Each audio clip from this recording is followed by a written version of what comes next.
Salut, avant que le podcast commence, je tenais à m'excuser des problèmes de son qu'il y a pendant toute l'émission. J'espère que ça ne vous empêchera pas de l'apprécier. Aussi, n'hésitez pas à partager vos avis sur ce premier épisode qui fait office de pilote. Je vous souhaite une bonne émission et je vous donne rendez-vous le mois prochain pour l'épisode 2 du Ticket d'Or.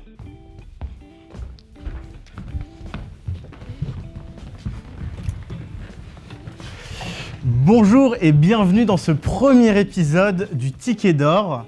À ma gauche, Luc et Camille. Salut, ça va ? Ça va. Vous pouvez prendre vos micros. Ça va. Ça va ? Content d'être là. Et à ma droite, Florent et Théo. Salut, ça va? Ça va bien. Dans ce premier épisode, on va parler de 5 films. On va parler d'Armageddon Time, de Mascarade, des Amandiers, de Black Adam et j'en ai oublié un, de Saint-Omer, qui est le candidat de la France pour les Oscars de cette année. On va commencer par celui qui est sorti en premier. On a triché un peu, ça n'est pas sorti en novembre, c'est sorti fin octobre. C'est Black Adam. Je vais commencer par une question simple. L'un de vous s'est-il volé ?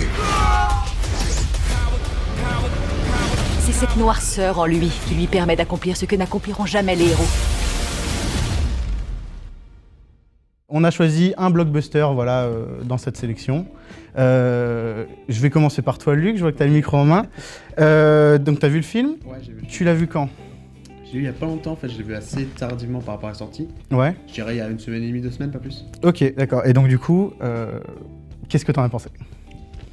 Déjà, c'est DC, c'est pas Marvel, donc c'est un peu différent pour ceux qui connaissent un peu niveau esthétique ou même niveau ce qu'ils essaient de faire. Et dans l'ensemble, je dirais que j'ai été à la fois un peu content de certaines avancées et très déçu d'une globalité. Ouais. Pour rentrer un peu dans le truc, c'est que en fait DC à chaque fois j'aime bien parce qu'ils essayent de s'éloigner du code classique des super-héros, tu vois. Le méchant très méchant, le gentil très gentil. Ouais. Ils essaient d'avoir des personnages qui sont pas juste monophases, tu vois, où ils ont juste une seule état d'esprit, ils essaient de changer un peu les personnages comme ça. Ça j'aime bien chez DC. Récemment dans les derniers DC, je pense qu'on est tous d'accord qu'on a kiffé le Joker. Joker était incroyable, tu vois, et ça sent vraiment du super-héros ou du super-vilain. Ça c'est trop bien. Et du coup là je m'attendais à un truc un peu où ils restaient un peu dans cette dynamique du Joker, où ils essayent d'avoir un truc différent, avec une image peut-être un peu plus esthétisée, tu vois, avec ce genre-là. Et en fait, dès le début du film, j'ai adoré toute la première partie du film, tu sais, où ils présentent l'univers un peu du film, où on voit les travailleurs, je sais pas comment il s'appelle le pays, j'ai quelqu'un de pays en tête. Le Kandak. Ouais, le Ah, le Kandak, ouais. Ouais, bah ça j'ai bien aimé, je trouvais l'image était très particulière. Déjà j'ai adoré. Et en fait, moi dès le début, ce qui m'a perturbé, c'est la temporalité. Je sais pas si ça a perturbé, parce que moi j'ai vu Shazam. Ouais. On parle de Shazam pendant le film, et j'arrivais pas à... C'est les mêmes sorciers. Ouais, c'est les mêmes sorciers. Et en fait, j'ai vu, j'étais perturbé de savoir si... En gros, on voit des trucs très futuristes et très dans l'univers actuel. Ouais. Et Shazam, c'est genre en 2018, comme ça. Et du coup, j'ai eu ce décalage en mode putain, c'est avant Shazam du coup, mais quand avant, tu vois, j'ai eu ce truc bizarre. Ouais. En fait, le problème, c'est que j'ai l'impression qu'ils arrivaient... Comment dire ? C'est-à-dire que dans le film Joker, en fait, certes, on peut créer une certaine proximité avec le personnage, dans le sens où on peut comprendre le fait qu'il devienne un peu fou, qu'il devienne taré, mais pour autant, le film, il nous fait très clairement comprendre qu'il est fou, c'est un taré, c'est pas une figure, c'est pas un héros, quoi. Voilà. Ouais, un peu la Deadpool. C'est clairement un anti-héros. Pour le coup, c'est dans la mais, définition, quoi. Ouais, mais même là, autant un anti-héros, c'est quelqu'un qui a quand même des valeurs, c'est-à-dire que entre guillemets, c'est un héros, mais qui utilise des méthodes expéditives. Or là, le Joker, pour moi, c'était vraiment un monstre, mais un monstre qu'on rend humain. Humain. C'est-à-dire qu'en fait, c'est un peu comme dans d'autres films. Alors pas forcément sur des monstres, mais par exemple quand on montre des milieux spécifiques, genre les sans-abri par exemple, on montre certes que oui c'est des sans-abri, que parfois c'est des alcooliques, etc. Mais c'est pas des gens non plus, c'est pas des monstres. Oui. Et pour moi c'est un peu ça. Et en fait le problème avec Black Adam, comment l'expliquer ? C'est-à-dire que en fait dans le film, Black Adam il tue. Ouais. Ce qui en soi n'est pas un problème, je veux dire. Ça, mais le souci c'est que en fait j'ai l'impression qu'ils n'arrivaient pas à en faire un héros, mais qui soit, comment dire ? Je sais pas comment l'expliquer, mais par exemple dans le film vous avez la population du Kandak qui salue Black Adam en tant que leur héros, puis il y a surtout le gamin, alors je me souviens plus du nom, désolé. J'ai pas non plus. Le nom du gosse qui dit vous êtes notre héros, etc. Ouais. Et en fait le souci c'est que j'avais l'impression que le film il disait concrètement le mec il tue mais c'est un héros. Ouais, ok. Alors qu'en fait ce qui aurait été intéressant par exemple, ça c'est un truc qui m'a posé problème dans le film, surtout avec le gamin, c'est que Le gamin, par exemple, il était trop dans... Et pour moi, c'est en fait le film il était comme ça, c'est-à-dire que c'était trop dans l'idée que ah bah, il y a un mec avec un costume avec des super pouvoirs, c'est un héros. Sauf qu'un héros, bon, certes, ça fait partie de la définition, mais un héros, c'est plus que ça. Je veux dire, c'est pas parce que t'as des costumes et des pouvoirs que t'es forcément un super-héros. Tu peux être l'inverse et tuer les gens. Et le souci, c'est que je pense qu'aurait été intéressant, c'est que dans le film, par exemple, la population ait une sorte de doute. C'est-à-dire qu'on se dit que ah oui, effectivement, il nous aide, il nous protège, mais en même temps, faut pas être sur son chemin. Donc, et or, il n'y a pas de doute. C'est un héros. Il tue, mais ça va, c'est pas grave. Est-ce qu'il n'y a pas de doute parce que tu vois, ils font des gros combats dans la ville, tu vois, où il y a des bâtiments détruits, des statues immenses qui tombent, et on voit aucun civil mort. On voit que les soi-disant méchants qui tirent sur tout le monde. Ouais. Et si on voyait ça, je pense que du coup, là, à ce moment-là, la population se pourrait dire, ah bah, quand même, il vient de tuer, d'écraser un bâtiment entier, alors qu'il y avait des gens sympas. Et on voit pas ça dans le film. C'est peut-être ça qui est dommage. En vrai, je pense que je rejoins un peu la vie de Théo, mais je vois pas ça du tout en mal pour le coup. Moi, je trouve ça bien que pour une fois, les héros, du coup, qui sont pour le coup des vrais héros qui arrivent à un moment dans l'histoire, sont vraiment rejetés par la population locale, alors que pour le coup, c'est des vrais héros. Pour le coup, ils sont gentils de bout en bout, quoi. Ils ont que des bonnes intentions. Mais ce qui leur est reproché par la population locale, c'est justement, avant qu'il y ait ce problème qui peut devenir pour le coup d'ordre mondial, ils interviennent pas. Et pour le coup, c'est les États-Unis. Pour le coup, c'est vraiment le rapport avec les États-Unis. Hein, Et en vrai, je trouve intéressant le parti un peu qui critique vachement l'Amérique en soi dans le film. Et c'est d'ailleurs le seul truc intéressant que je trouve dans le film en fait, parce que en soi il y a peut-être des bonnes tentatives, mais rien n'a abouti. Enfin pour le coup, la bande des super-héros là qu'on découvre, qui ont des pouvoirs pour certains, qui sont quand même un peu déjà. Enfin, alors pour le coup, je lis très peu les comics DC, Marvel, ça je connais pas du tout. Mais on a vraiment on découvre des héros. Et ils disparaissent à la fin du film. Et je les trouve vraiment pas très impactants en fait, ces héros. Et puis bon, un truc moi qui m'a vraiment choqué aussi, c'est que Dwayne Johnson, du coup, The Rock, qui dans la vraie vie, le mec fait 120 kilos, 2m10. Je comprends pas comment c'est possible qu'il sorte. Enfin, on a l'impression qu'il soit petit. Enfin, je veux dire, même par rapport dans la vraie vie, il est très important, très imposant par rapport. Le problème dans le film, c'est qu'en fait, on va dire le The Rock humain dans le film, en fait, c'est-à-dire qu'il y a le The Rock Black Adam et le The Rock humain. Et le problème, en fait, c'est que Black Adam, j'imagine que c'est le The Rock normal, c'est-à-dire le hyper musclé, très grand. Et le The Rock, en fait, humain, le problème, c'est que je pense que c'est peut-être un peu ça, c'est qu'en fait, il est un peu musclé. Alors certes, pas autant que Black Adam, mais il est un peu musclé. Alors, je dis pas de le rendre fin squelettique, mais je pense qu'il aurait dû être beaucoup plus... un peu plus à la Captain America. Par exemple, vous voyez Banner, par exemple dans Avengers, quand il se transforme en Hulk, c'est une putain de machine de guerre, tu le vois. Tandis que l'acteur, il a un physique un peu normal.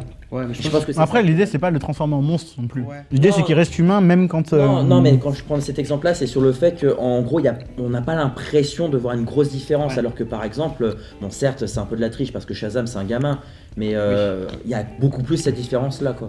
Ouais. C'est un peu à la Captain America, tu vois, qui est au début... voilà, c'est ça, c'est totalement ça. Tout, Alors c'est plus exagéré, mais ça marche, ça rend beaucoup plus... Et je voulais rebondir sur ce que tu avais dit par rapport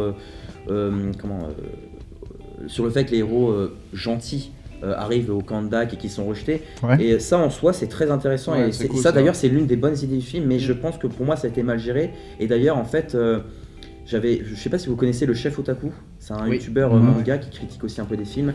Et en fait à un moment donné en fait le truc c'est que il avait parlé du fait que les gens acclament Black Adam alors que le mec il est en train de tuer. Et je pense qu'en fait le souci c'est ça, ce qui aurait pu être intéressant, ce qui aurait peut-être pu être mieux développé, c'est qu'en fait, que la population soit rejette les super-héros, gentils, encore une fois, c'est pas gênant parce que il y a un moment, il y a un dialogue très intéressant, c'est que, non mais attendez, ça fait des années que vous nous laissez dans la merde, en train de se faire démolir par, alors je me souviens plus malheureusement de l'organisation qui... criminel qui, on va dire par l'organisation, ça fait des années que c'est comme ça, vous n'êtes pas intervenu, et là, à partir du moment où il y a un mec qui intervient, là par contre, là vous intervenez. Et ça c'est très intéressant. Ils veulent avoir le contrôle. Voilà, et en soi, là pour le coup, ça marche. En revanche, ce qui marche pas, c'est que, en gros, la population, parce que encore une fois, Black Adam, il provoque quand même des dégâts. Alors certes, c'est pas un méchant, mais ils se disent.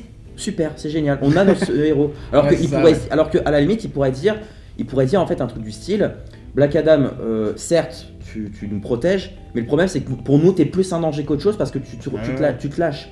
Mais à l'inverse, ils disent, voilà, les super-héros, ils disent, mais vous, par contre, vous, on veut pas de vous parce que vous êtes hypocrite. C'est-à-dire qu'en fait, je pense qu'il aurait dû avoir une meilleure confrontation. Alors que là, c'est, en gros, les héros qui viennent d'ailleurs, vous êtes des connards, et Black Adam, oh, c'est un gentil. Enfin, en gros, on l'acclame, et c'est ça ce qui est problématique. C'est ça alors qu'ils auraient dû développer un peu plus. Et Black Adam aussi, je pense que ce qui est aussi problématique, c'est que, en fait, le personnage, je le trouve, comment dire. En fait, le personnage, il est pas. Comment dire. C'est pas. En fait, c'est. Comment. J'ai l'impression qu'ils ont essayé de vouloir le rendre un peu en mode. C'est-à-dire que c'est quelqu'un qui a une vision très dure de la justice, etc. Mais paradoxalement, il y a un côté. Il y a un côté gentil, un côté nounours un peu, ouais. Alors que par exemple, je vais prendre un exemple tout con, mais le Punisher, par exemple. Alors lui, pour le coup, c'est vraiment l'anti-héros le plus extrême qui soit. C'est vraiment la représentation la plus pure de la vengeance. Mais c'est-à-dire que le mec, on nous fait très clairement comprendre dans les comics, par exemple, que non, certes, il tue des gens, il tue des vilains, etc. Mais c'est plus finalement un connard qu'autre chose. Florent, qu'est-ce que tu en as pensé, toi ? Ouais, alors pour revenir vite fait sur cette histoire d'objectivité de la population sur Black Adam, je pense aussi que ça vient du fait que les super-héros américains ils débarquent de n'importe où, alors que Black Adam, c'est une légende qu'ils attendent depuis des milliers d'années en fait. Donc, oui, c'est vrai. Le fait qu'il y ait cette attente, cette oppression et que le gars arrive, entre guillemets, je pense qu'ils se disent, ils peuvent se permettre de casser des bâtiments et tout, le temps qu'ils ne touchent pas l'un des nôtres. Et comme tu dis, c'est vrai qu'ils tuent, oui, mais que la milice. Donc en fait, ça leur pose pas spécialement de problème. Mais je pense que il y a ce truc-là aussi de l'attente, que c'est un super-héros qui est attendu. Mais bon, outre ça, sinon sur le film, plus largement, j'en ai pensé pas spécialement beaucoup de mal. Pas énormément de bien non plus. En fait, c'est un entre-deux. C'est le problème que j'ai avec DC Comics, moi, depuis maintenant quelques années, c'est qu'ils ont toujours pas trouvé leur marque. Et ça se voit avec les Batman qui ont changé 3 fois de visage en X années. Là, Black Adam, on n'arrive pas trop à savoir où il se situe.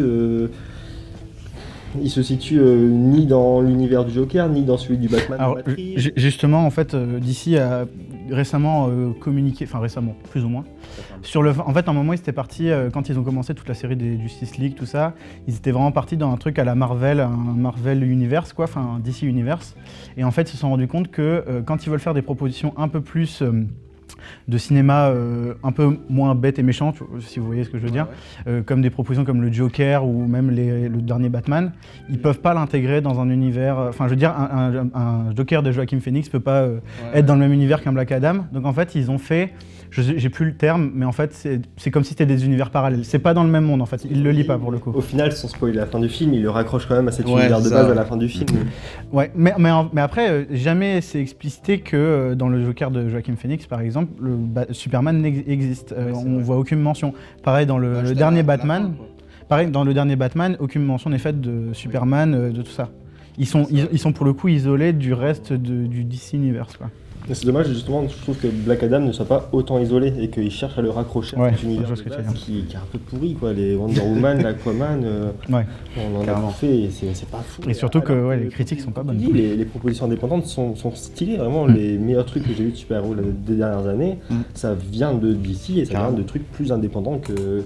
Donc là, Black Adam, il y avait de la matière à faire un truc bien, mais je pense que même dans les super-héros, comme tu dis, c'est vrai que je lis un peu les comics, pas énormément, mais donc tous ces super-héros-là, avec Hawk et tout, en vrai, c'est des super-héros qui ont grave de la matière et qui là servent de faire valoir, en fait. C'est des faire valoir à Black Adam, et c'est dommage. On va passer au suivant, mais avant ça, si jamais vous deviez le recommander ce film, est-ce que vous le feriez ? Est-ce que ça peut être un bon moment entre amis ou est-ce qu'il vaut mieux largement se concentrer sur autre chose ? Pour moi, en fait, c'est simple, c'est un film. C'est un film un peu popcorn, c'est-à-dire qu'en gros, c'est à voir entre amis, effectivement, c'est pour s'amuser, quoi. C'est un bon divertissement, c'est pas catastrophique. D'ailleurs, je me permets, très rapidement. Je trouve que par contre l'humour a été bien géré dans le sens où c'est un humour qui ne se fout pas de la gueule du héros. C'est-à-dire qu'en gros c'est pas en mode regardez c'est trop de la merde quoi. Non, c'est vraiment un humour qui marche, on rit avec les personnages et ça se fait vraiment très bien. Et ça par contre ça c'est quand même un bon truc du film parce que ça il y a un truc avec Marvel qui est une catastrophe. C'est des films à sketch en fait maintenant. Mais le problème c'est ça, c'est que en soi j'ai rien contre le fait de ridiculiser un héros, mais il faut déjà que ça ait du sens et pas juste dire c'est de la merde les super-héros, c'est trop de la merde, ça vaut rien. Parce que sinon j'ai envie de dire mais pourquoi tu fais ça quoi. Luc, qu'est-ce que tu le recommanderais toi ? Ouais, je dirais que c'est quand même un bon moment sympa, puis après tu vois, c'est un peu comme là, tu vois, tu peux en débattre avec tes potes si t'as aimé ou pas. Je pense que si t'es pas un grand fan de ciné mais que t'aimes bien quand même les films à action et à super-héros, je je pense sympa. Et puis en vrai, moi, ça m'a surpris de voir The Rock que maintenant dans un rôle de super-héros. Je l'attendais bien avant dans n'importe quel rôle de super-héros, avec sa carrure quand même, c'était étonnant. Et d'ailleurs, petite anecdote, ils ont pas du tout modifié son apparence quand il est en Black Adam. Ouais. C'est juste qu'il a full travaillé la salle, qu'il est comme ça. Il a juste un costume en latex. Ouais. J'ai envie de dire, il n'y avait rien à retravailler. Ouais, c'est ça, ouais, exactement. Et du coup, pour terminer, Florent, du coup, Je le recommanderais pour plusieurs éléments, notamment comme tu dis The Rock. C'est vrai que moi qui n'aime pas l'acteur, j'ai été surpris, donc ça fait plaisir. Ok. Pour plein de choses non, mais on va dire qu'en fait au final ça reste quand même meilleur que 90% de la dernière phase de Marvel, donc ça vaut le coup. Je suis assez d'accord. Ok, très bien, du coup on va enchaîner avec le deuxième film, Mascarade. Quand on y réfléchit, c'est une région assez triste. Les très riches crèvent d'ennui. Les riches font semblant d'être très riches. Quant à tous les autres, ils crèvent de jalousie. Pour le coup, je vais un peu plus parler du film, parce que ça me semble intéressant de le développer. Donc pour ceux qui connaissent pas du tout le film, c'est un film réalisé par Nicolas Bedos, qui a précédemment réalisé La Belle Époque, je sais pas si ça vous parle, La Belle Époque, et le mal-aimé OSS 117. Là, je vais parler un peu pour le coup du nombre d'entrées. Il a fait 380 000 entrées la première semaine de son exploitation, ce qui est un chiffre plutôt honorable, surtout pour les salles en ce moment. Sachant qu'il a été distribué dans à peu près 500 salles, mais qu'il est sorti un mardi pour profiter d'un jour férié. Pour très vite pitcher le film, lorsqu'un jeune gigolo tombe sous le charme d'une sublime arnaqueuse, c'est le début d'un plan machiavélique sous le soleil brûlant de la Côte d'Azur. Les deux amoureux sont-ils prêts à tout pour s'offrir une vie de rêve, quitte à sacrifier celle d'une ancienne gloire du cinéma et d'un agent immobilier? On a tous vu ce film? Ouais. Non? Moi, oui. Oui. Ah non, on n'a pas tous vu ce film. Ok. Je vais très vite fait développer sur ce que j'en ai pensé. J'ai vu toute une partie, notamment sur les réseaux sociaux, de jeunes qui disaient beaucoup de bien du film. J'avoue que ça m'a fait un peu plaisir parce que, surtout la jeune génération dont on fait partie, beaucoup de gens boudent le cinéma français en le résumant beaucoup à des simples comédies racistes. Ce qui existe, mais ce qui n'est pas l'entièreté du cinéma français. Et je suis content que beaucoup s'en rendent compte, alors que ce soit grâce à ce film ou s'en rendent compte en général. Par contre, après, moi, je serais pas aussi positif sur ce film. Je dirais pas que j'ai pas aimé, parce que j'ai quand même passé un bon moment. J'apporterai plus de nuances. C'est des bonnes critiques, disons, qui sont arrivées sur le film. Notamment sur le traitement des femmes dans le film, que je trouve un peu binaire, c'est-à-dire qu'on a la cruche qui se fait un peu manipuler pendant tout le long, qui est malheureuse. Alors du coup là c'est le personnage interprété par Isabelle Adjani, si je dis pas de bêtises. Ouais, c'est ça. Et puis après on a le cliché de la femme forte qui veut absolument s'émanciper des hommes, même si elle tombe sous le charme. Enfin voilà, c'est le traitement des femmes que je déplorerai un peu plus dans le film. Par contre, après, je salue quand même la photo. J'ai pas le directeur ou la directrice de photo là sous les yeux, je sais pas si non. La photo est assez belle dans le film quand même. On a cette scène de danse un peu au milieu du film que je trouve très, très élégante. Et puis ce soleil de la Côte d'Azur qui fait plaisir, surtout là en ces temps froids de fin novembre. Vous partagez mon avis ou... Je suis assez d'accord sur le côté binaire au sujet des femmes. Ouais. Et il y a ce parallèle du couple jeune et du couple finalement avec Isabelle Adjani et Pierre Ninet, une dame un peu plus vieille et un jeune. Et je trouve que c'est ces deux couples, du coup à 4, qui résument la misère en fait humaine. Je sais pas si vous suivez. Ouais. Et sinon je pense que sans les acteurs, sans le casting, le film serait vraiment pas... C'est vrai que les acteurs sont vraiment, pour le coup, ouais. Justement, tu parlais du casting qui est particulièrement bon. J'aimerais qu'on développe un peu sur Pierre Ninet. C'est vraiment l'acteur français le plus en vogue en ce moment, je pense. Celui qui fait le plus de films à succès. La plupart sont des succès publics et critiques. Je pense il y a quelques temps à Boîte Noire qui avait eu vraiment un vrai succès et pareil, pas du tout boudé par la jeune génération. Qu'est-ce que vous pensez de cette... C'est même plus une étoile montante maintenant, il est bien installé je pense. Ouais, il est présent sur les réseaux sociaux, il est présent un peu partout. Ouais. Qu'est-ce que vous pensez de sa carrière et de comment ça pourrait évoluer Moi je trouve que c'est vraiment un acteur, pour le coup Je te rejoins, enfin moi j'adore le cinéma français, donc Ouais. il sait incarner vraiment plusieurs types de rôles.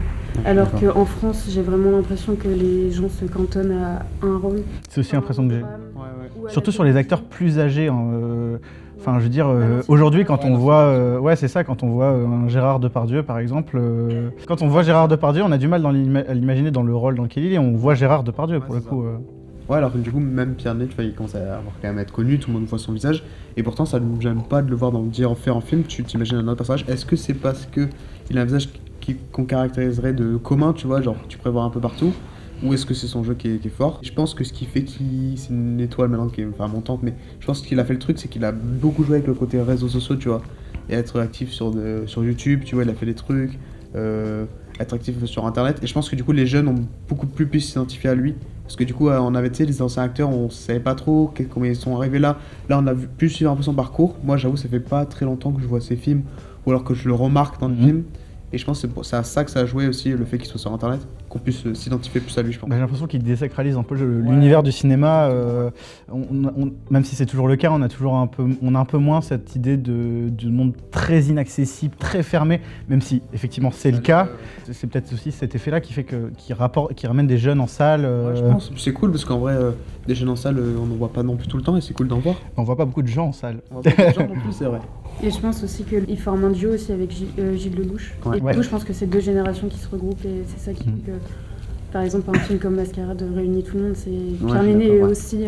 Enfin, il a fait son chemin tout seul. Je le raccorde pas à Gilles Lelouch, mais je pense que ça a créé un engouement. Ouais, un engouement dans les générations. Ouais, un engouement et même un personnage. Avec Pierre Ninet, c'est un personnage à part entière. Et Ouais. toute cette guerre d'ego avec Gilles Lelouch sur les réseaux, ça lui a.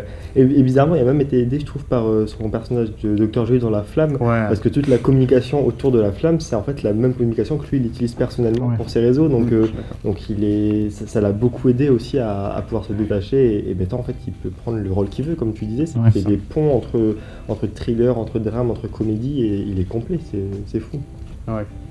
Il y a toute une relation au début où tu vois vraiment qu'ils sont attachés l'un à l'autre mais ils s'aiment pas, tu vois, ils sont dans des pics tout le temps et en fait tu vois qu'à un moment donné elle bascule, enfin genre Pierre Ninet prend le contrôle, tu vois, sur la relation et elle lui montre, enfin elle croit qu'elle l'aime, enfin tu vois il y a ce côté manipulation et en fait à la fin on va spoiler mais à la fin il lui montre un objet et tu t'attends pas du tout à ce que ce soit ça au final, enfin moi ça m'a surpris de ouf. Tu vois, et c'est là que tu te dis, ok, en fait, depuis le début de lui, il a tout ça, et elle a décroché, en fait, tu vois. Oui. Ça fait Ah, puis magnifier. surtout, je pense que. Excusez-moi. Je pense qu'en plus de ça, c'est peut-être d'ailleurs un truc que je finis par me rendre compte dans le film, c'est qu'en fait, le duo avec Pierre Ninet et Isabelle Adjani, pour moi, il caractérise bien mieux le titre, Mascarade. Parce que finalement, en fait, on nous fait comprendre que, comme tu dis, ils s'aiment, et en même temps, ils s'aiment pas. Ouais, c'est ça. C'est-à-dire que vraiment, c'est quelque part, ils peuvent pas se séparer, mais en même temps, ils ont qu'une envie, c'est vraiment de s'envoyer chier, etc. Il y a même une scène à un moment donné, comme dans l'objet, qui montre, il y a une sorte de, une scène où on montre le fantasme de Pierre Ninet à un moment donné, et je pense que ça caractérise mieux. Alors que dans le cas avec Marine, peut-être qu'il y a en fait, le côté Mascarade, il est plus classique, c'est-à-dire qu'en fait, elle joue un rôle pour atteindre quelque chose à la fin. Alors, mais il y a de l'affection entre eux. Ouais. Moi je pense que c'est pas de l'amour, mais il y a quand même de l'affection et finalement c'est peut-être pour ça que tu te réfères plus à ce duo-là que François Cluzet et... Je pense aussi qu'on a plus accroché à cette relation parce qu'ils mettent du temps à s'avouer des choses alors que sur l'autre duo, enfin sur l'autre couple, Pierre Ninet et du coup Marine, t'as vraiment direct, ils se disent tout, tu vois. On a l'impression de connaître déjà les personnages alors que là elle met du temps, tu vois, à avouer des choses à lui-même. Je trouve ça, on s'attache plus. Il y a aussi ce truc du coup, le couple de Pierre Ninet et Isabelle Adjani est présent dès le début du film. Ouais. Alors que l'autre arrive, je sais pas, je dirais le premier tiers, peut-être la moitié. Ça, quand justement, parce que ce couple-là, entre François Cluzet et, j'ai oublié le nom de... Marine. Marine, on l'appelle. Elle s'appelle Marine Levac. Voilà, du coup, ce couple-là arrive même après le couple Marine-Pierre Ninet, quoi. C'est vrai. Voilà.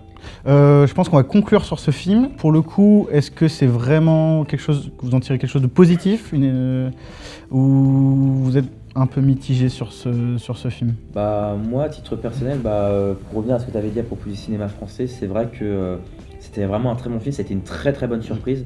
Parce que j'admets que je vois pas forcément beaucoup de films français, et quand j'en entends parler très souvent, c'est souvent un peu les mêmes films, c'est-à-dire avec les mêmes acteurs, où c'est un peu Voilà, c'est des blagues un peu merdiques, etc. C'est où les acteurs finalement jouent un peu leur propre rôle, quoi, entre guillemets. Et là, j'ai vraiment été très surpris. Et puis honnêtement, après c'est un avis personnel, hein, bien sûr, mais le personnage de Marine, franchement, il m'a tué. Rien que l'introduction du personnage, j'ai adoré. Elle m'a fait rire, elle m'a surpris. Puis ce que j'aime bien, c'est qu'il y avait un peu quand même une forme de nuance. C'était pas forcément, il y avait un peu de la binarité. Attention, hein, je dis pas le contraire, mais je trouve que c'était pas. Il y avait quand même. Le film allait un peu plus loin. Ouais. Enfin, moi je l'ai ressenti comme ça, peut-être qu'après je me trompe totalement, hein, c'est possible. Non, ouais. Ok. Tu veux pas, Camille ? Oui, moi je le recommanderais déjà parce que je pense que ça met le sujet de la prostitution en avant. Ouais. Et pour le coup, c'est pas que les. Enfin là, c'est vraiment un couple, hommes-femmes, qui sont mis en avant à ce sujet et c'est pas juste une femme. Donc rien que pour ça, je le mettrai en avant. Ouais, Ok. moi pareil, je le mets en avant parce que moi je pense que. J'ai eu l'impression il est hyper bien tombé il est sorti au bon moment. Genre, je suis allé au cinéma voir pas mal de films français. Et genre, j'ai eu toute une vague de 4-5 films français que j'ai adoré. De films en général. Et il est tombé au bon moment. Et moi, non, franchement, je le recommande. J'ai adoré. J'arrivais pas à voir exactement. Enfin, le scénario était assez simple de base, tu vois. Et au final, il nous mène un peu en bateau, un peu comme il veut. Ça, j'adore ça dans les films. Et ouais, Mascarade, dès le début, il commence par une scène où ils sont tous masqués. Et ça te met direct dans le film, quoi. Ouais. Bon bah du coup on recommande tous ce film, il est encore disponible dans quelques salles, c'est l'occasion d'aller voir si jamais vous l'avez pas encore vu. On attaque le troisième film de cette sélection, Armageddon Time, réalisé par James Gray, à qui on doit en 2019 Ad Astra avec Brad Pitt et Two Lovers avec Joaquin Phoenix. Someone's bugging you. What is it? Sometimes kids say bad words about the black kids. Who's that? Somebody from my old school. Did they ever come to your house? What do you do when that happens? Obviously nothing, of course. You think that's smart? Pour le coup, on est sur une bonne sortie aussi en France. 155 000 entrées la première semaine de son exploitation, sachant qu'il est distribué dans peu de salles, c'est peu dire, mais dans 300 salles, ce qui est 2 fois moins que Black Adam quand même. Donc pas mal. Ça parle du coup d'un jeune homme nommé Paul qui mène une enfance paisible dans le Queens, à New York. Avec Johnny, un camarade mis au banc de la classe à cause de sa couleur de peau. Ils font les 400 coups. Paul pense être protégé par sa mère, présidente du conseil des parents d'élèves, et son grand-père, dont il est très proche. Mais à la suite d'un incident, il est envoyé à Q Forest School, une école du coup bien plus stricte. C'est un film qui parle de racisme et qui aborde du coup ça du point de vue d'un enfant. J'ai pas vu ça souvent, surtout vraiment que du point de vue quand ça parle vraiment que du point de vue de l'enfant. Je sais pas ce que vous en avez pensé, moi j'ai pensé quand même pas mal de bien du film, surtout j'aime bien sa conclusion qui sans spoiler la fin et pas forcément à ce qu'on pourrait s'attendre, surtout quand on a l'habitude de voir du cinéma américain qui a souvent une fin bien déterminée et là pour le coup c'est une fin assez pas forcément ouverte, mais qui est pas vraiment, qui s'arrête pas d'un coup, comme on pourrait avoir. Qui se termine sur, d'une certaine façon, sur une non-conclusion entre guillemets. Oui, à la fin. C'est une conclusion, non-conclusion. Je peux dire, le film peut continuer, quoi. Tu pourras regarder encore 3 heures, ça va pas déranger, quoi. C'est ça. Donc moi personnellement, c'était vraiment une bonne expérience. Je sais que toi, tu l'avais vu un peu. Moi, je vais être direct. Je l'avais vu à Deauville, en effet. Et pour moi, c'est top 3 de l'année. C'est sans problème top 3 de l'année. Je trouve le film exceptionnel. Et pourtant, j'y allais avec des a priori parce que j'adore Anthony Hopkins. Surtout sa nouvelle partie de carrière, c'est-à-dire sa renaissance avec The Phaser et ce qui s'ensuit. Il a eu un gros creux dans les années 2000, un gros creux, et là il revient bien, ça fait plaisir. Mais à côté de ça, j'ai du mal avec James Gray et j'ai du mal avec Anna Hathaway. Et là, les deux m'ont bluffé. Et en fait, le total fait que... Donc Anna Hathaway qui joue la mère de Paul dans le film. Exactement. Et le total, je trouve exceptionnel. Vraiment, l'alchimie entre Paul déjà et Anthony Hopkins. Le grand-père et le petit-fils, c'est fou. Non, moi je trouve que dans le film, les acteurs là, ça fait vraiment vraie famille. À aucun moment tu te dis c'est fake. On devrait presque dire, ça fait presque très documentaire en fait, à des moments. T'as pas l'impression. Le jeu de l'acteur est super. La scène où il veut commander les pizzas. Ils sont à table, il veut commander les pizzas et faire manger ce que sa mère a fait, ça dure 10 minutes et c'est exceptionnel. D'un point de vue jeu d'acteur, c'est fin, c'est parfait. Ouais, les dialogues et jeux d'acteurs sont super bien maîtrisés dans ce film, super important et super bien maîtrisés. Camille, tu l'as vu aussi? Moi, je suis ressortie, je l'ai oublié le film.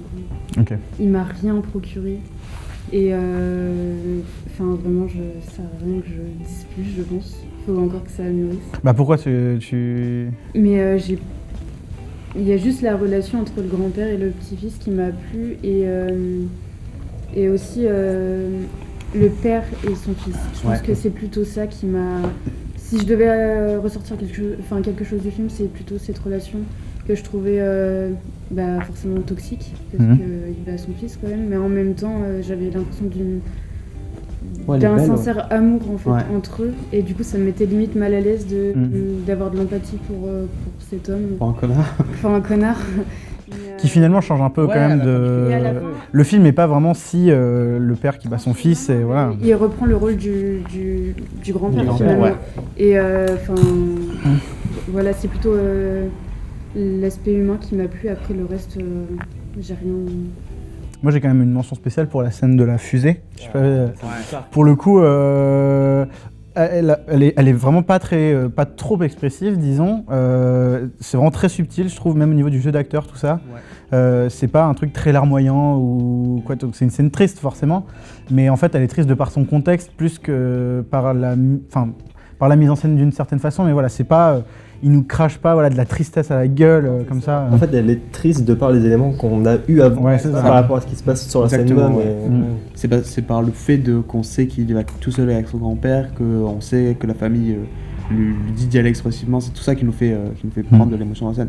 Moi, je pense que je rejoins un peu Camille sur quelque chose, c'est que le film est très beau au niveau des personnages, des acteurs, mais moi, j'ai eu du mal avec le côté la fin sans fin. Moi, ça me frustre souvent dans les films.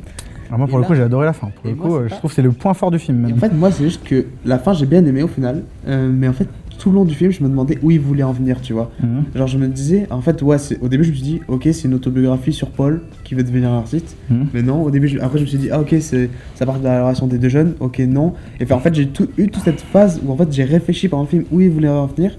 Et en fait, ça m'a presque un peu frustré de pas avoir, tu sais, genre une espèce de point à me raccrocher, tu vois. Ouais. Et du coup, ça m'a un peu frustré à la fin, mais au final, j'étais quand même plutôt content du film. Je pense que c'est la relation des personnages qui m'a fait changer d'avis sur le film.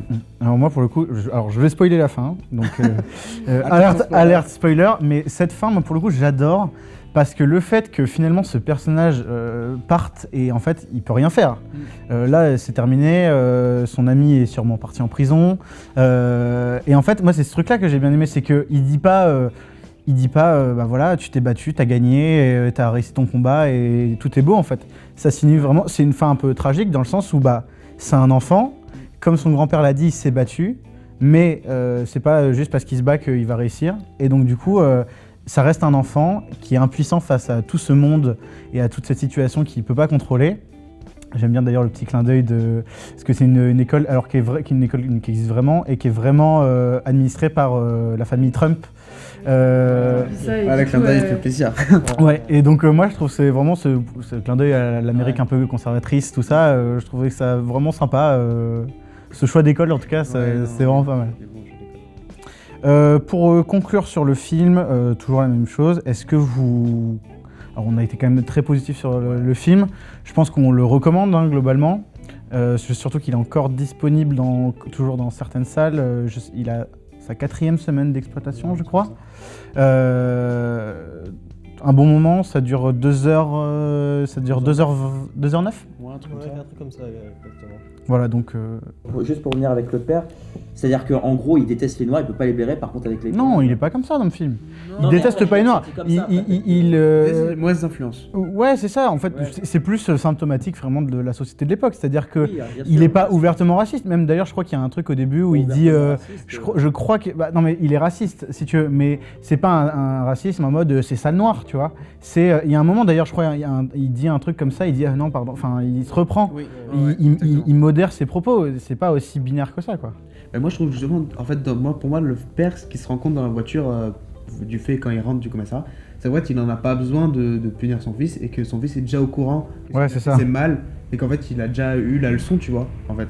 Et puis voilà, le grand-père est plus là. Ouais, Je pense que ouais, c'est ça. De toute façon, parce qu'il se dit sinon il va se confier à personne, tu vois, son fils.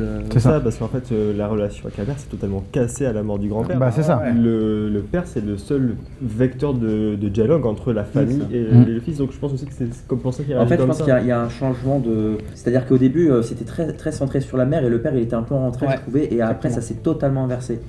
Et du coup, c'est vrai que c'était assez intéressant. Et puis bon, du coup, pour revenir à ce que tu avais dit, si on le recommande ou pas. Bon, en soi, je le recommande, bien sûr, même si après, à titre personnel, le film ne m'a pas. Enfin, c'est pas qu'il m'a pas marqué, mais disons que je sais pas, il y a ce. J'ai un peu ce paradoxe où il y a des choses qui m'ont marqué et autant ça m'a pas. Bon du coup on était plutôt quand même très positif.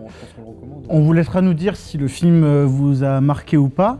On va passer au film le plus polémique de cette liste, puisqu'on va parler des Amandiers.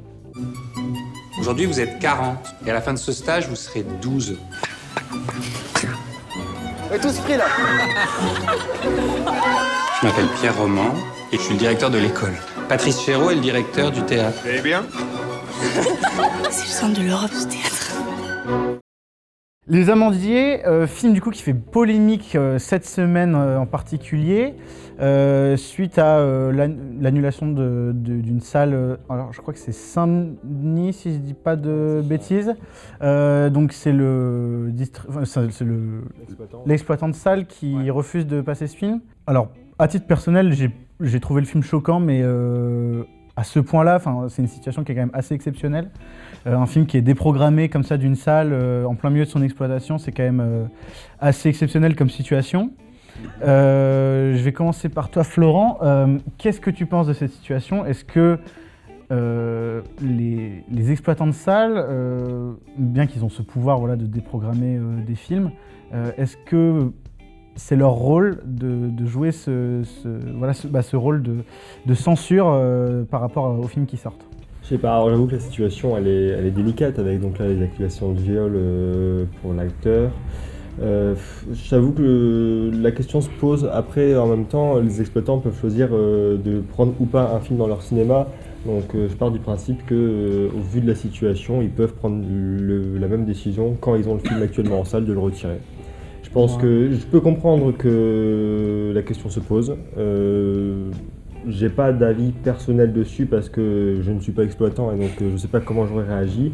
Maintenant, je suis pas choqué qu'au vu des accusations et de tout ce qui y a actuellement autour du film, un exploitant décide de retirer le film. Alors après, moi je reviens par rapport à une situation qui est arrivée il y a quelques années avec tout le scandale de Roman Polanski au moment de sa sortie du film J'accuse. Alors certes, ça fait une grosse polémique tout ça, mais il a quand même été assez... même j'ai pas connaissance qu'il était déprogrammé de film. Alors on parle pas non plus quand même du... Ouais, bien sûr. Mais alors même si on parle pas de films qui sont aussi précieux, enfin je veux dire, les Amandiers sont pas aussi précieux pour les exploitants que J'accuse quand il est sorti. Est-ce que si ça avait été un gros film hollywoodien, il aurait été déprogrammé aussi? C'est ça la question. Est-ce que moi je pense qu'il y a un peu cette hypocrisie de la part des exploitants de salles. Alors après, en ces temps difficiles, en plus, c'est d'autant plus marquant puisque on sait que les salles sont en difficulté. Un film qui soit important ou non, c'est quand même un film qui fait des entrées quand même. Surtout que là, pour les Amandiers, j'ai pas les entrées, mais enfin c'est pas un film qui se plante en salle en soi. Ouais, moi j'ai vu du monde quand même aller le voir en salle perso. Ouais, c'est ça. C'est quand même assez hypocrite de la part des salles, sachant que c'est pas forcément une chose qu'ils auraient fait si, je veux dire, si on apprenait que Dwayne Johnson aujourd'hui avait violé Dinana, je suis pas sûr que Black Adam serait déprogrammé des salles. Bah moi je pense que c'est peut-être pas leur rôle, enfin moi je suis peut-être plus tranché sur ça. À mon avis il faut essayer je pense que c'est compliqué quand tu travailles dans ce milieu en tant qu'exploitant ou acteur etc.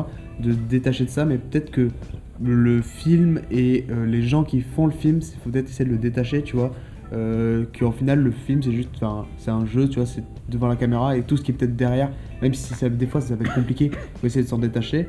Et que à la limite, tu vois, même là, vu qu'il y avait des polémiques, peut-être que des gens seraient allés voir le film pour voir si justement ça les aurait choqués ou pas, tu vois, et ça aurait fait des entrées peut-être.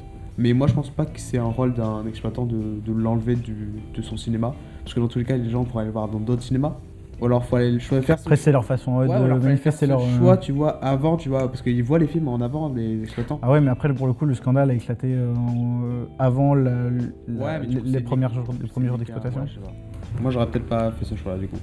Ok. Camille, qu'est-ce que tu penses de cette situation? Je sais que tu t'es un peu renseigné sur le sujet.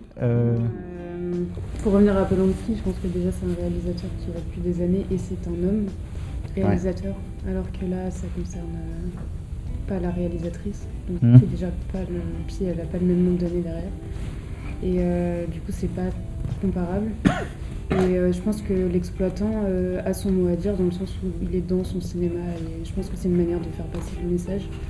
Oui, même si les gens peuvent aller le voir dans d'autres salles, après chacun le fait comme il veut.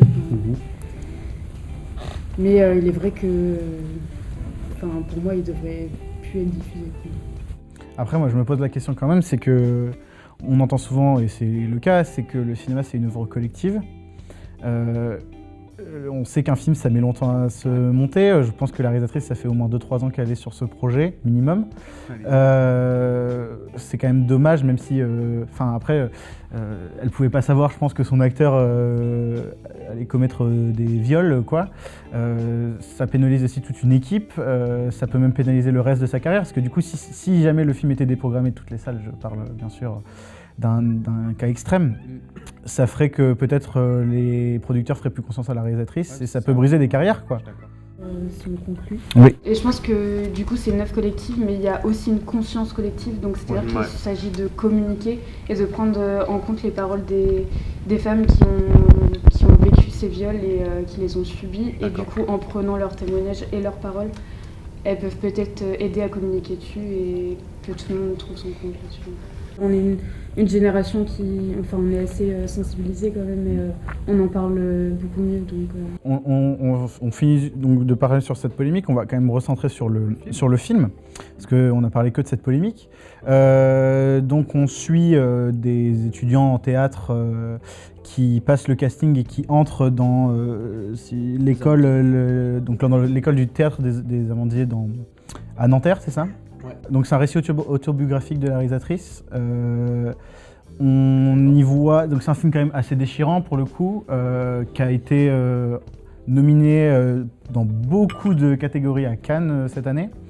J'ai pas de mémoire qu'il ait obtenu les prix, il a été beaucoup nominé mais peu récompensé. Moi je voulais revenir surtout sur ce qui marque, c'est-à-dire le jeu d'acteur, la performance d'acteur. Ouais. Je pense, je sais pas vous, mais c'est ce qu'on retient le plus. Pour le coup, l'interprétation féminine, je la trouve assez bluffante, même si là c'est un film pour le coup qui s'y prête beaucoup. C'est vraiment un film de jeu, je pense, qui laisse beaucoup s'exprimer les acteurs. Ouais. Qu'est-ce que vous pensez de ce cinéma où le jeu d'acteur est poussé à l'extrême, c'est-à-dire qu'on va dans des sentiments d'une extrême violence, dans des traumatismes assez profonds? Est-ce qu'on a besoin d'aller jusque-là parce que pour le coup, j'ai l'impression des fois que le film va chercher l'émotion, va essayer de me montrer au spectateur, regarde comme c'est triste et regarde comment tu dois pleurer avec l'actrice. Qu'est-ce que vous pensez de ce cinéma où on nous dit limite ce qu'on doit ressentir? En tout cas, c'est ce que j'ai ressenti personnellement. Est-ce que vous l'avez ressenti comme ça? Ouais, un peu aussi. Est-ce que je pense que c'est peut-être lié au film là qui parle beaucoup de théâtre, tu vois, et qu'on sent que c'est des acteurs de théâtre presque, tu vois, qui jouent presque trop à des moments, tu vois, au théâtre.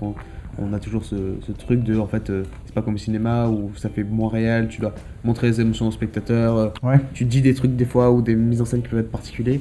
Je pense que c'est peut-être ça qui fait qu'on ressent peut-être trop en mode là il faut pleurer, là il faut être énervé de ça. Même si il y a une très bonne performance de tous les acteurs, mais peut-être que les phases de jeu pur de théâtre qu'ils font dans le théâtre et des fois des phases d'émotion pure dans le film hors du théâtre sont peut-être trop rapprochées. Et du coup c'est peut-être ça qui crée une espèce de sentiment bizarre où tu te dis ah ouais mais là ils veulent que je sois touché par cette scène, tu vois. Camille, qu'est-ce que tu en as pensé? Alors, je suis d'accord avec Luc. Je pense que le jeu d'acteur est... Enfin, je veux dire, déjà, c'est l'histoire d'une école de théâtre. Donc, le théâtre, c'est la gestuelle. Donc, c'est toujours... Les émotions sont poussées à l'extrême.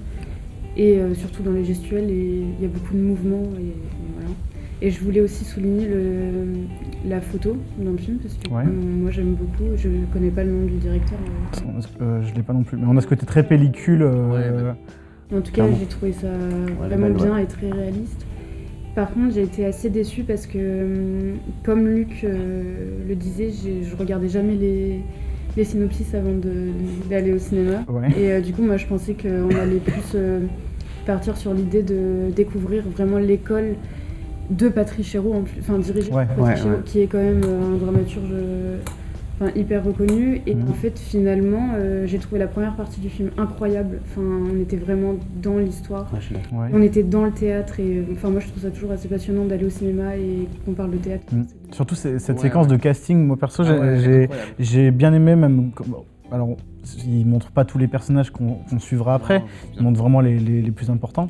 Mais dans des performances qui sont vraiment différentes les unes des autres, en abordant plusieurs sujets en même temps. Je pense à cette question qu'on leur pose, qui est pourquoi tu veux faire du théâtre, et je trouve vraiment très intéressantes les réponses que chacun donne.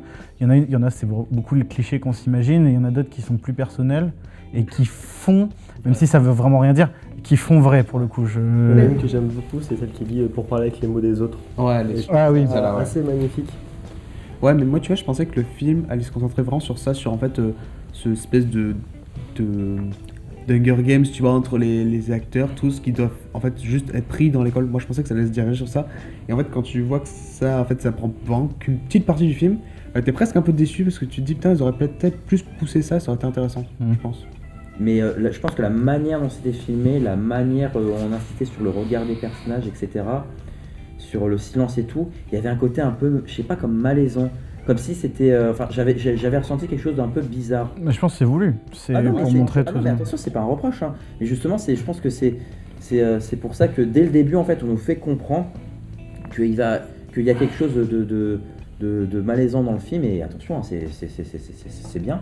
Mais justement, si ça t'a provoqué cet effet, c'est que ça... Ah oui, non mais je suis en train de dire que ça marche pas. Non, mais justement, c'est aussi malaisant pour les élèves, donc ça veut dire que tu faisais peut-être partie intégrante. Puis par exemple, il y avait un truc tout simple, mais tout con, mais il y avait l'un des jurés, c'était une vieille femme. Quand elle lui disait tu peux parler plus fort parce que j'entends pas bien, au début j'étais persuadé, quand elle disait tu peux parler plus fort, elle disait ça, je me suis dit c'était pour se moquer d'elle.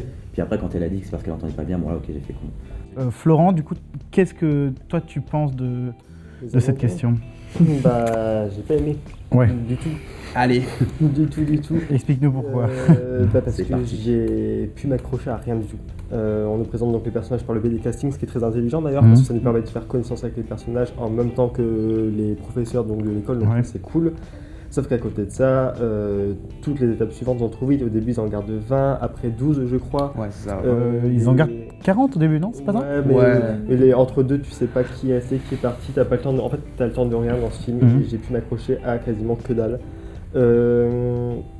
Si l'histoire, tout ce qui est autour de la maladie, ça nous touche, mais ça nous touche parce qu'on est dans la fin des années 80, c'est la thématique et tout, mais ça nous éloigne énormément du théâtre. Et comme tu disais tout à l'heure, c'est vrai qu'au final, sur cette école de théâtre, on sait pas grand chose, on n'y voit pas grand chose, il se passe pas, on voit des représentations sur scène, mais ce qui est joué sur scène n'est pas... C'est vrai que ça manque un peu peut-être. Ça manque un peu, même de préparation, on les voit jamais.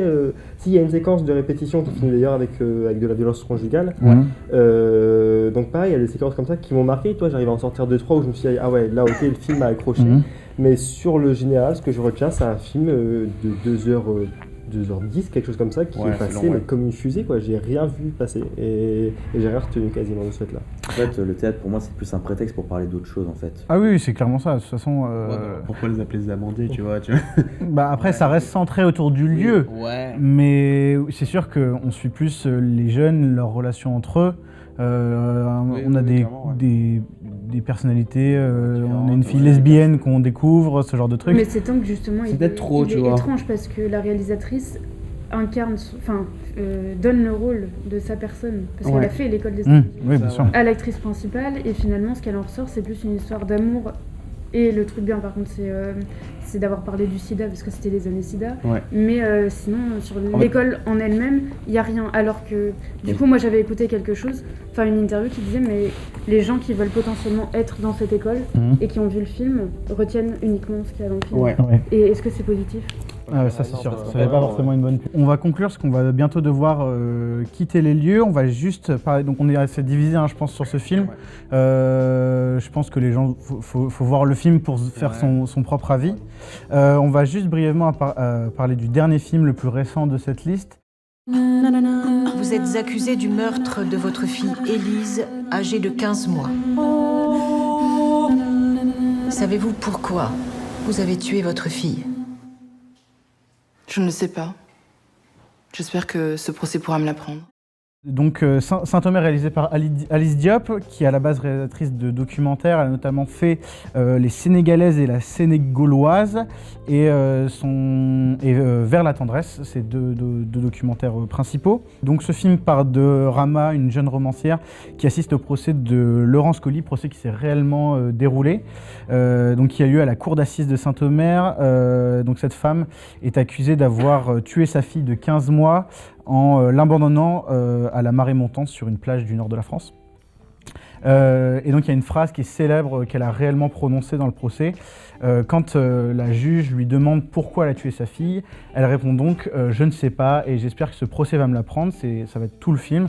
Le film est un film de procès qui nous met vraiment dans la peau de quelqu'un qui assisterait au procès. C'est des plans très longs, une mise en scène assez statique. Qu'est-ce que vous avez pensé de ce film et pour vous, est-ce qu'il a ses chances aux Oscars de cette année ? Moi je suis assez divisé sur le film.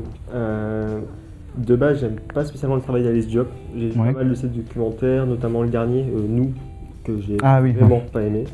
Mais par contre, quand j'ai su qu'elle allait faire sa première fiction, j'étais surpris et à la fois très curieux parce que je me suis dit qu'elle a un style documentaire, mais que si jamais elle adaptait des faits réels, ça pouvait coller. Et donc là, jackpot, c'est le cas. Et en effet, ça fonctionne. En termes de réalisation, ça fonctionne. On a quelque chose de très lourd. On voit ces séquences dans le tribunal, les caméras fixes pendant... Et même ce plaidoyer à la fin. Ah ouais, non, c'est fou. Donc ça fonctionne très bien. Même la relation on a une observatrice avec l'écrivaine, une observée donc avec la jugée. Rôle qui s'inverse d'ailleurs à un moment, j'ai bien une séquence où Laurence, c'est ça ? Oui, Laurence. Laurence donc regarde l'écrivaine et où ça fonctionne très bien. Maintenant, je suis moins fan du rythme du film, dans le sens où, vu que tout est parfait en termes de cadre, en termes de plan, ça vit pas beaucoup. Je trouve que c'est un film qui est pas incarné en fait, tout simplement. Je trouve qu'il n'y a pas de patte de réalisation, tout est trop propre. Et même les éléments qui sont amenés en dehors de ce qui s'est réellement passé dans le procès, c'est-à-dire cette relation entre l'écrivaine et la mère de l'accusé, ça donne des temps de pause, mais des temps de pause qui sont, alors je vais pas dire pas nécessaires, ça fait du bien de sortir du tribunal, mais qui, dans les thématiques du film, n'apportent pas grand-chose. Je pense à un autre film sorti l'année passée, Vous ne désirez que moi, avec Swan Arlo sur Marguerite Duras. Ah, je l'ai pas vu. Et Swan Arlo, il joue un des amants de Marguerite Duras. Il se fait interviewer pendant 3 jours consécutifs. Donc on a vraiment 3 jours comme ça d'interview. Et le soir, ce qui se passe, c'est que quand l'intervieweuse rentre chez elle, elle rêve de ce qui s'est passé. Et donc on a quand même ces temps de pause donc, entre les dialogues, mais qui sont quand même collés à ce qui se passe. Et donc je trouve que c'est un truc qui manque dans Saint-Omer. Ce truc de l'écrivaine qui rentre chez elle et qui fait autre chose, qui va manger. Et non, je trouve qu'on sort trop du procès et qu'on a du mal chaque fois à re-rentrer dans ce qui se passe. Ouais, je suis assez d'accord, surtout que même si des fois j'ai quand même un peu de mal à voir le lien. Il y a toute cette relation avec la mère de la journaliste qui est volontairement floue, mais du coup, j'avoue, je comprends pas trop ce que ça fait là. Moi, j'aurais limite préféré qu'on soit de bout à bout dans le procès. Ça aurait encore plus immergé le spectateur. Et ça aurait peut-être été un choix plus judicieux, en tout cas de mon point de vue. Toi, Luc, tu l'as vu ? J'ai pas vu. Qui d'autre l'a vu ? Ah, c'est toi qui l'as vu, pardon. Qu'est-ce que tu en as pensé en quelques mots ? Il m'a quand même pas mal marqué par toute la procédure, et en plus on est vraiment tout le temps presque dans le tribunal du coup. Et je te rejoins sur le côté un peu long, mais je pense qu'en fait ça reflète assez bien la longueur d'une procédure en fait. Je pense que j'en ai jamais vécu, mais j'imagine que ça doit vraiment être long, faut attendre tous les jugements, tout ça. Et j'ai trouvé que la juge générale, alors j'ai pas tous les termes... procureur général, non, procureur général, je crois, était assez touchante même. J'avais l'impression qu'elle était touchée par l'histoire de Laurence, Et ça m'a un peu perturbée, parce qu'au sein d'un tribunal, il y a rarement de l'émotion, et là, j'en ai ressenti. Et On a l'avocat pas de la défense, justement, de l'accusé. Ouais, qui justement pour le coup ramène ce côté un peu froid et voilà. Ça et oui le lien entre les deux femmes et leur regard à la fin, je suis assez d'accord. Après je le trouve vraiment long et j'ai eu des moments d'ennui. Il dure combien de temps 2 heures, ouais, ça. Okay. Ouais. Et pour revenir sur ses chances aux Oscars, alors, j'aimerais avoir tort, hein, j'espère me tromper, mais je pense vraiment pas que c'est un film pour les Américains. Je pense pas non plus. Je pense que l'Académie des films va pas trop plébisciter ce film. On est quand même dans quelque chose, une proposition qui est assez en dehors de ce qu'on a l'habitude de voir dans ce qui est récompensé aux Oscars. Carrément, mais je pense à Un Monde de Laura Vandel l'année passée, un film qui représentait la Belgique, qui était tout près d'y être, qui méritait d'y être, et clairement, voilà, c'est pas un film pour les Américains, même chose. Pour la catégorie meilleur film étranger aux Oscars. Voilà, donc on vous invite à voir ce film en salle. En plus, au moment où sur le podcast, il en est à sa fin de deuxième semaine d'exploitation. Je pense qu'il sera encore disponible. Il sort dans 200 salles en France. Et puis bon, c'est toujours un film qui est sélectionné. Et je pense quand même qu'on en pense quand même relativement du bien de ce film. Là, de ce que je vois, les prévisions sont, il risque d'atteindre les 100 000 entrées à peu près. Ce qui pour un film comme ça est quand même assez honorable. Mais pour une approche documentaire. Ouais, c'est ça. Et puis moi, franchement, j'ai quand même hâte de voir si elle en fait un de ses prochains films de fiction. Je pense que ça peut être assez intéressant. Merci de nous avoir regardés. Je remercie le cinéma L'Ermitage de Saint-Gobain de nous prêter ces locaux qui sont quand même assez exceptionnels. N'hésitez pas à vous renseigner sur la salle. Ils ont des tarifs très abordables. Ça se passe à Saint-Gobain dans l'Aisne. Si jamais vous êtes à proximité, n'hésitez pas à vous y rendre. Il y a 2 à 3 films qui sont diffusés chaque semaine, parfois même certains en VOST-FR, à des prix du coup, comme je l'ai dit, qui sont très abordables. Merci encore à eux. On vous donne rendez-vous le mois prochain pour le 2e épisode de ce podcast. Vous pouvez partager, n'hésitez pas non plus à vous abonner, à réagir à ce premier épisode. Merci à vous d'avoir participé. J'espère qu'on se reverra bientôt dans de prochains épisodes. À bientôt. Merci beaucoup.